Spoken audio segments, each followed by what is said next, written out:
Di perkemahan musim panas akhir pekan, seorang pria kaya menggunakan ponselnya untuk merekam dan memotret segala sesuatu di sekitarnya. Seorang gadis cantik menarik perhatiannya. Dan malam itu, saat gadis itu mandi, dia mengikuti gadis itu untuk merekamnya. Keesokan harinya dia mengemudi untuk mencari gadis lain. Kemudian keluarkan telepon. Tunjukkan padanya video yang dia ambil saat dia mandi. Dia mengancam gadis itu untuk menyetujui permintaan sialannya. Anju sangat ketakutan dan tidak berani memanggil polisi. Karena dia tahu, kekuatan keluarga pemuda itu sangat kuat. Ayahnya adalah pemilik perusahaan besar. Dan ibu adalah Mira, kepala inspektur polisi. Dia bertindak sangat arogan dan kejam. Bukan orang biasa. Malam itu, pria kaya Sam datang ke rumah Anju untuk menemukannya. Tapi hanya berjalan di pintu. Kemudian lampu di rumah menyala.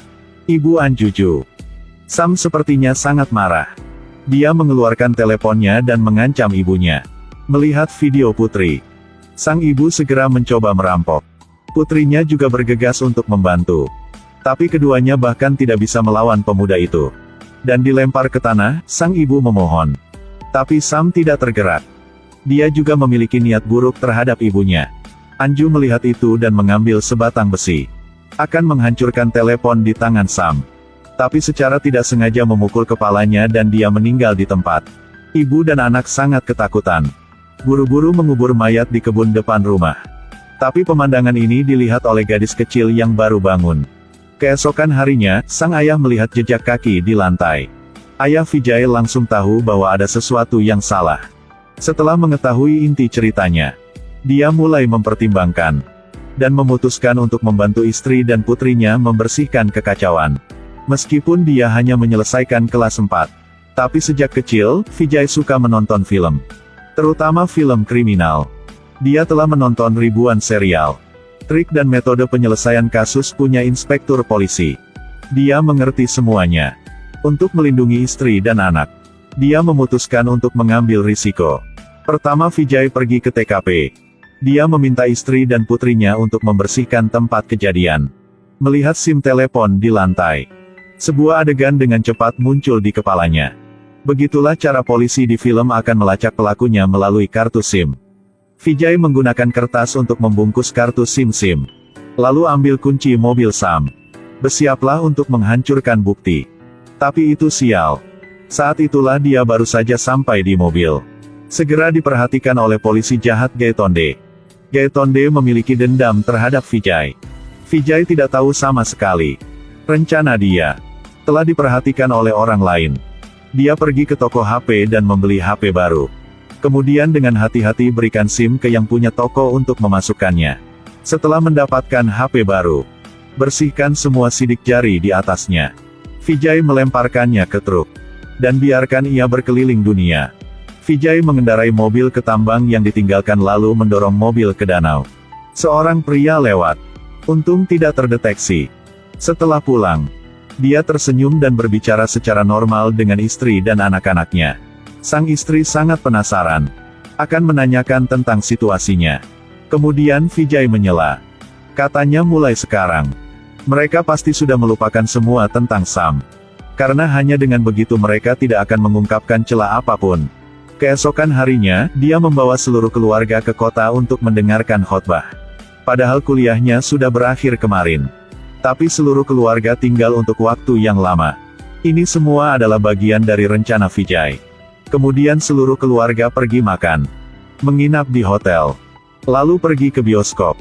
Tidak pulang sampai 2 hari kemudian.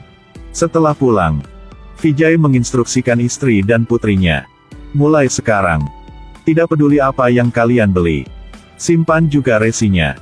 Beberapa hari telah berlalu. Tidak dapat menghubungi anak. Kepala polisi Inspektur Mira mulai khawatir. Sampai suatu hari, 2 anak melompat ke danau itu. Menemukan mobil di bawahnya. Ketika mobil itu ditemukan, Mira tidak bisa tenang lagi. Bocah itu telah hilang selama setengah bulan. Dan mobilnya ditemukan dari dasar danau. Mira tahu bahwa anaknya dalam bahaya. Dia segera meluncurkan penyelidikan. Melalui catatan telepon, mereka mengetahui bahwa panggilan terakhir Sam adalah pada tanggal 2 bulan lalu. Alamatnya dekat rumah Vijay. Mira segera melingkari. Bawa juga foto mobil anaknya. Kepada semua polisi. Gaetonde setelah melihat. Saya segera menyadari bahwa ini adalah mobil yang sama yang dikendarai Vijay pada hari ketiga bulan lalu. Untuk mengkonfirmasi tebakan dia. Dia pergi ke toko Vijay. Lalu katakan padanya mobil itu ditemukan. Dengan mengamati Vijay. Gaetonde menegaskan. Dan dia segera membawa berita ini ke atasannya. Dan kemudian. Vijay segera menjadi tersangka terbesar dalam kasus ini. Kemudian mereka pergi ke sekolah Anju. Tetapi segera seluruh keluarga mereka diinstruksikan dengan hati-hati oleh Vijay. Dan sudah hafal kesaksian. Menghadapi polisi. Anju tidak terkejut. Ketika polisi bertanya di mana dia pada tanggal 2 bulan lalu. Anju dengan tenang mengatakan itu. Dia tidak ada di rumah hari itu. Saya pergi ke kota bersama keluarga saya untuk mendengarkan khotbah. Tidak dapat menemukan petunjuk apapun. Mereka harus pergi ke rumah untuk menemukan Vijay. Menghadapi interogasi polisi. Sang istri tampaknya cukup stres. Dia segera mengatakan bahwa pada hari itu, mereka pergi ke kota untuk mendengarkan khotbah. Tidak pulang sampai hari ketiga. Setelah mengatakan itu, dia menyesalinya. Karena dari saat memasuki rumah, polisi tidak pernah menyebutkan tanggalnya. Istri tidak memeriksa tapi mengaku. Di saat bahaya, Vijay segera selamatkan. Dia mengatakan barusan kepala sekolah menelepon. Bicara tentang bagaimana mereka datang menemui Anju di sekolah untuk menanyakan kasusnya. Dan tanggal ini juga dikatakan oleh kepala sekolah. Gaetonde tidak percaya. Dia bilang dia melihat Vijay mengendarai mobil kuning punya Sam di hari kedua. Sheriff memintanya untuk menjelaskan. Tapi Vijay hanya ketawa dan berkata, tidak perlu menjelaskan apapun. Semua orang tahu Gaetonde dan dia memiliki permusuhan pribadi. Jadi tidak peduli apa yang dia katakan. Maka dia semua akan berpikir bahwa dia sedang berbicara dengan. Kemudian dia mengeluarkan tagihan untuk hari kedua dan ketiga. Dengan alibi penuh. Polisi tidak bisa berbuat apa-apa, mereka pergi. Saat kembali ke pos polisi. Mereka melaporkan semuanya ke Mira. Tapi dia tidak percaya sama sekali. Keesokan harinya keluarga Vijay dipanggil ke kantor polisi. Pasokan seluruh keluarga adalah sama. Dan sama sekali tidak ada yang salah. Polisi sangat sakit kepala. Jadi mereka datang dengan trik hebat. Adalah pilihan seorang gadis kecil untuk tanya. Polisi bertanya kepada gadis itu jam berapa keluarga mereka pergi untuk mendengarkan khotbah. Gadis itu berkata, bahwa ketika mereka tiba, khotbah sudah dimulai. Polisi bilang itu tidak benar. Bahwa ayahnya memberitahu dia bahwa mereka tiba dan kemudian khotbah dimulai. Gadis kecil itu mengingat nasihat ayahnya. Bahwa tidak boleh percaya sama polisi. Dan bertekadlah untuk menjaga busurmu. Tidak benar, ketika saya tiba, khotbah sudah dimulai. Semua orang bingung. Bahkan ayah korban mengira mereka menangkap orang yang salah. Tapi Mira tidak mudah untuk dihadapi. Dia pikir keluarga Vijay berbohong. Karena sudah lama begitu. Tidak mungkin ingatan seorang gadis kecil begitu sulit untuk digoyahkan. Kecuali seseorang sengaja membuatnya. Lalu dia dengan sengaja berpura-pura melepaskan keluarga Vijay. Lalu pergi temukan semua saksi yang dikatakan Vijay. Bahkan tetangga mengatakan bahwa tanggal 2 mereka ke kota. Tanggal 3 baru pulang. Untuk pengemudi rute bus ke kota. Resepsionis hotel. Dan pemilik restoran. Semua bersaksi kepada mereka. Dan menegaskan bahwa pada tanggal 3 bertemu keluarga Vijay. Benar-benar bermanfaat. Kesaksian itu tidak memiliki celah. Sepertinya tidak ada celah untuk dimanfaatkan polisi. Tapi intuisi bertahun-tahun memberitahu Mira. Bahwa tidak ada kejahatan yang sempurna di dunia ini. Kasus tanpa celah. Pasti ada celah terbesar. Berdasarkan pengalaman untuk orang biasa. Lalu ceritanya lebih dari 10 hari yang lalu. Mereka tidak dapat mengingatnya dengan jelas. Maka Mira memutuskan untuk menginterogasi dirinya sendiri kali ini. Pria muda itu merekam gadis sedang mandi. Tapi pada akhirnya sengaja dia dibunuh oleh gadis itu. Mira tahu pembunuhnya tepat di depan matanya. Tetapi tidak dapat menemukan bukti untuk menghukum. Yang aneh adalah, setiap orang yang bertemu dengan keluarga Vijay membantunya bersaksi. Dengan pengalaman bertahun-tahun di industri. Mira tahu itu. Semua saksi tidak berbohong. Untuk menemukan celah, dia segera mencari pengumpul tiket bus. Dan tanyakan padanya apakah dia bertemu ratusan orang setiap hari. Mengapa orang dan peristiwa dari setengah bulan yang lalu. Dia mengingatnya dengan sangat jelas. Pengumpul tiket berkata, itu sudah lama sekali, dia benar-benar tidak ingat dengan baik. Namun beberapa hari yang lalu dalam sebuah pertemuan secara kebetulan, keluarga Vijay memberitahunya. Dengarkan itu. Mira menemukan celahnya. Dia mulai menanyai resepsionis hotel, kedua pemilik restoran, staf bioskop, dan jawaban mereka hampir sama. Itu beberapa hari yang lalu ketika bertemu keluarga Vijay lagi. Dengan pengalaman investigasi selama bertahun-tahun. Dan berpikir cepat. Tidak lama. Mira mampu menggambarkan seluruh TKP dengan sempurna. Itu seluruh keluarga Vijay. Membunuh putranya di hari kedua. Dan pada hari ketiga, dia mengendarai mobil putranya ke kota. Kemudian beli telepon baru dan masukkan SIM. Lalu lempar telepon ke truk. Dan akhirnya mendorong mobil ke danau. Setelah melakukan hal-hal ini, mereka memulai rencana selanjutnya. Pertama pergi ke restoran. Kemudian beli 4 porsi roti. Dapatkan tagihannya dan pergi ke bioskop. Lalu ke bioskop. Kemudian beli 4 tiket film. Lalu naik bus. Beli 4 tiket pulang. Jadi mereka punya alibi. Pada hari keempat, bawa seluruh keluarga kembali ke kota. Lalu pergi ke restoran untuk makan roti mentega. Juga sengaja memuji skala bisnis pemilik restoran. Untuk meninggalkan kesan. Kemudian manfaatkan staf resepsi yang tidak memperhatikan. Ubah informasi masuk kamar secara instan. Kemudian berpura-pura menjadi penggemar. Dan dapatkan CD ceramah master.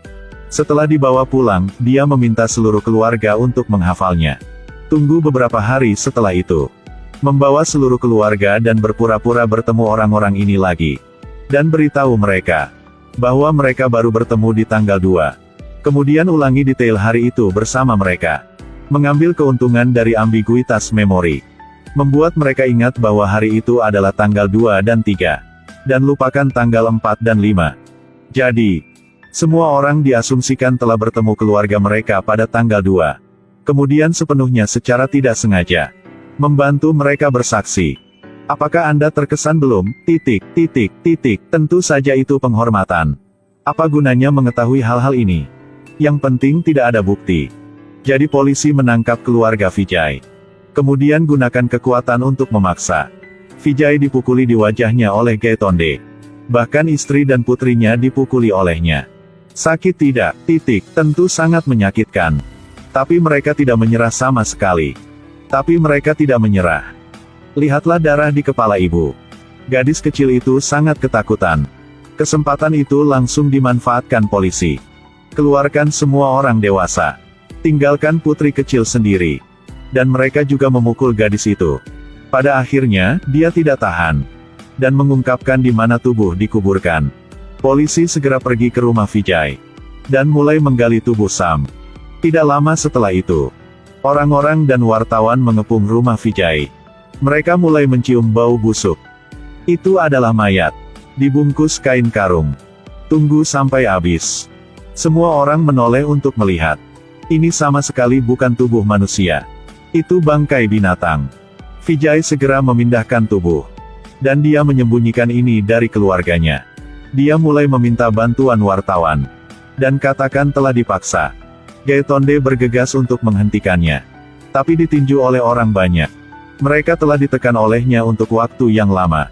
Dan segera membencinya sampai ke tulang. Jadi sekarang mereka bisa memukulnya. Pada akhirnya Gaitonde dipecat. Dan Mira juga dipecat secara permanen. Seluruh keluarga Vijay dibebaskan. Tapi kemana mayat itu pergi? Istri ingin tahu.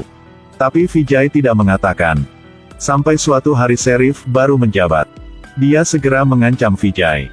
Mengatakan bahwa suatu hari dia akan menemukan mayat dan mengutuknya. Vijay dengan tenang berkata. Bahwa dia menghormati polisi. Dan percayalah bahwa polisi pasti akan melindunginya. Saya percaya bahwa baik Sheriff dan kantor polisi ini pasti akan melindungi keselamatannya. Dan saat itulah dia berbalik dan pergi. Akhirnya kasus ini juga terungkap. Ternyata Vijay mengambil tubuh Sam. Bawa ke kantor polisi yang sedang diperbaiki. Dan dengan begitu tidak akan ada yang tahu. Hal yang sama berlaku untuk kalimat terakhir dia. Ini bermanfaat. Tidak ada celah. Film ini berjudul Atas Nama Keadilan. Film kami hari ini selesai di sini, sampai jumpa lagi.